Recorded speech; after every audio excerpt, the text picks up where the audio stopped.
यशोमती मैया के नंद लाला।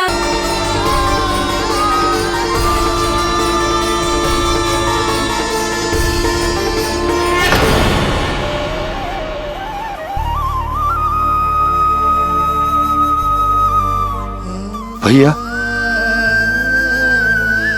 मैंने इन सबसे कह तो दी कि मैं देख तो हूं क्या करना, पर मैं क्या करूं? एक और मेरी प्रजा है, दूसरी ओर मेरा लल्ला।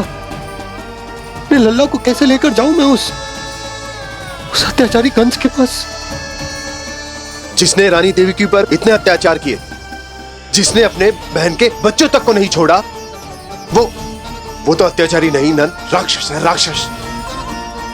और ऐसे राक्षस के पास अपने कान्हा को ले जाना तो दूर, हम उसकी परछाई तक अपने कान्हा पर नहीं पड़ने देंगे। और हमारे पास उपाय ही क्या है भैया? गोपियों ने कितने सपने संजोए होंगे अपने सुनहरे भविष्य के लिए,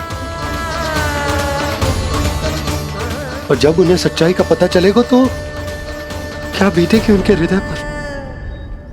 आज भानु मथुरा से धन लेके लौटेगो तो मैं सीधा हाट जाऊंगी और जसोदा के लिए एक महंगा सा उपहार लूंगी। कछु लाभ ना होगो। मैं भी कान्हा के लिए लूंगी एक विशेष उपहार, और इस बार उसे भी मैं माखन के साथ रख दूंगी, ताकि कान्हा लोभ में आके बार बार मेरे घर आवेगो। 2 दिन से वो किसी के घर ना आयो है, तेरे घर आएगो दोबारा? जब देखो तब कोई ना कोई प्रश्न करते रहते है हमसे, पर इस बार दिखेगो तो हमारे प्रश्नों का उत्तर देना पड़ेगा उसे।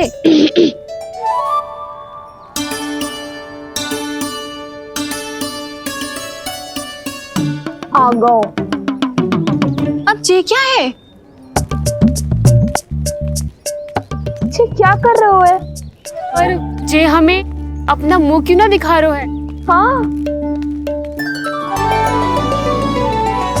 जे सब का है अब? पहले माखन चुरा तो है, और अब लज्जा आ रही है तो मुंह छुपा रहे है। लज्जा उससे है जिससे चोरी की हो। मैं क्यों लजाने लगूं भला? अच्छा तो ये बता लल्ला कि ये सलोनों से मुंह क्यों छुपा रखो तूने? ताकि आप सब मेरी झलक भी ना देख पाओ। अच्छा।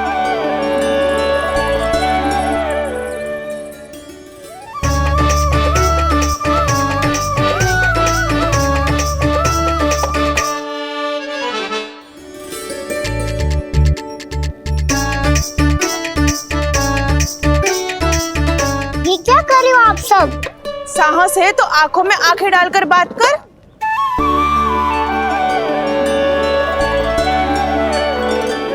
मैं यशोमती मैया का लल्ला हूँ। सास कूट कूट के भरो है मुझ में। पूछो क्या पूछना है? पहले तो ये बता, आज किसके घर जाएगो तू चोरी करने? छोरी और मैं? आदिक भोला मत बन। ये सब कौतुक जसोदा जी के पास चलेगो, यहाँ ना चलेगो। बस इतना बता दे कान्हा, आजकल माखन खाने का मन ना हो रहा है, या पकड़े जाने से भयभीत हो गो है तू? बछड़ों को उनका अधिकार दिलाना अनुचित थोड़ी है। दूध दही माखन पे पहला अधिकार मालिक को कोई हो तो है। इसलिए भयभीत वो हो जिसने कछु अनुचित किया हो। यशोदा भाभी।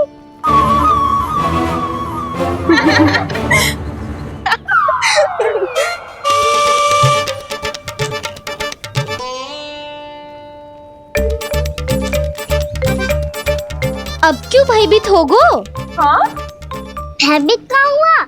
मैं तो बस जा रहा था। अच्छा मान लियो कि भयभीत ना हो रहा है, अब ये बता कि हमारे घर क्यों ना आ रहा है? हमने यशोदा भाभी से तेरी बात बता दी, इसलिए क्रोधित है क्या? मैं मटकी ऊपर लटकाती हूँ इसलिए ना आयो? मेरे यहाँ का माखन अच्छा ना लगो क्या? किसी के यहाँ माखन बच्चों ही कहाँ है जो आऊं? सारा का सारा तो दे दियो उस व्यापारी को। अब भूल की है तो फिर मिलेगो ही ना। वाह लल्ला, चोरी तू करे और भूल हमारी। नाना, अब बुरा मानने या चिंता करने से कछु लाभ ना होगा। हम कहाँ बुरा मान रहे हैं और चिंता भी ना कर रहे हैं। जब यहाँ आवाज हो जाए वह भूल हुई है तो उसे मान के सीख लेनी चाहिए। सही है लल्ला, एक तो माखन चुरा तो है, ऊपर से ज्ञान भी देता है। मैं तो बस वही बता रहा था चाची, जो मैया ने सिखायो है। क्या और क्या क्या सिखायो तेरी मैया ने? यही कि परिस्थिति कैसी भी हो, चिंतित होना समाधान ना हो तो समाधान तो चिंतन करने से ही मिलता है। अरे अरे अरे, अरे? जे माखन छोड़ दो, हमें ही उपदेश देके भागो। वो देखो,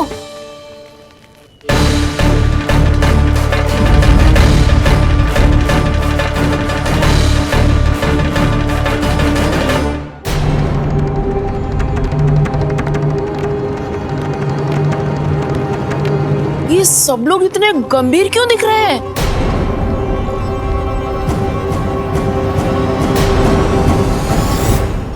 जैसी ये बात गोपियों को पता चलेगी, बहू तक ये बात पहुंचने में अधिक समय न लगेगा।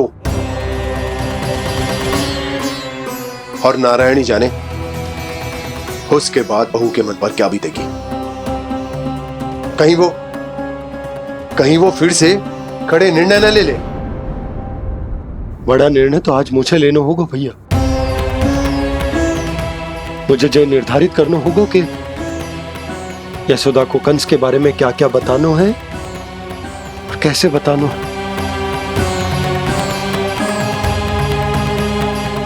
और मुझे ये भी सोचना होगा कि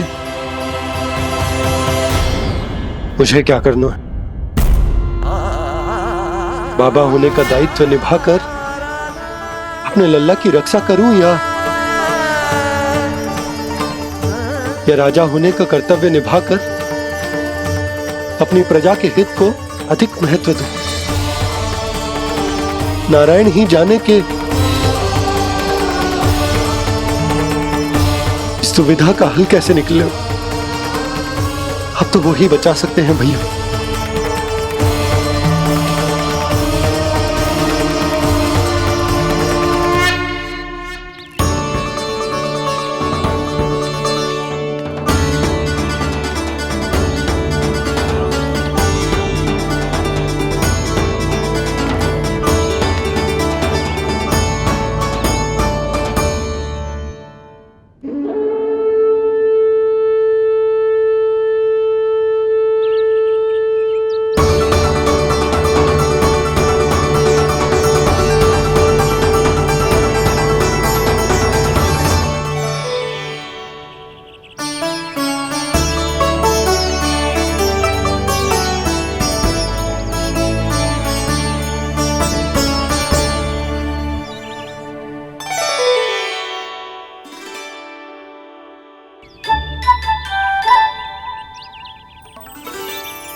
ये तो बिल्कुल लड्डू जैसा है।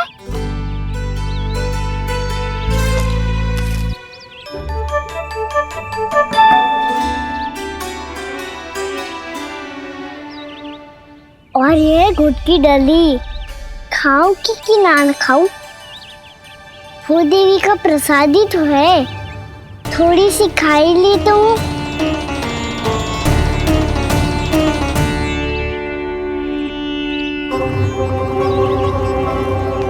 ये तुमने क्या किया कान्हा?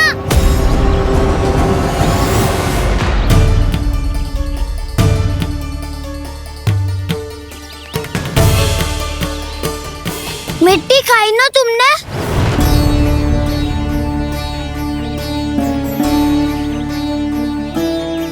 मिट्टी? तू तो मिट्टी को ही माखन से के खाओ कान्हा। कितनी भूख लगी थी तो किसी के यहाँ जाके माखन खा लेता। बलराम, ध्यान रखियो कि जे फिर से मिट्टी ना खाए। यदि तूने फिर से मिट्टी खाई ना तो तेरे दाऊ मुझे सब बता देंगे। चल छोटी माँ के पास, दाऊ हम तो एक दूसरे के साथी है ना। ना, इसमें मैं तुम्हारा साथ नहीं दूंगा। छोटी माँ को वचन दिया था ना मैंने कि यदि तूने फिर से मिट्टी खाई तो मैं अवश्य बताऊंगा। बलराम, कान्हा की चुगली करेगा तू? हमारी अख्तियार टूट जाएगी।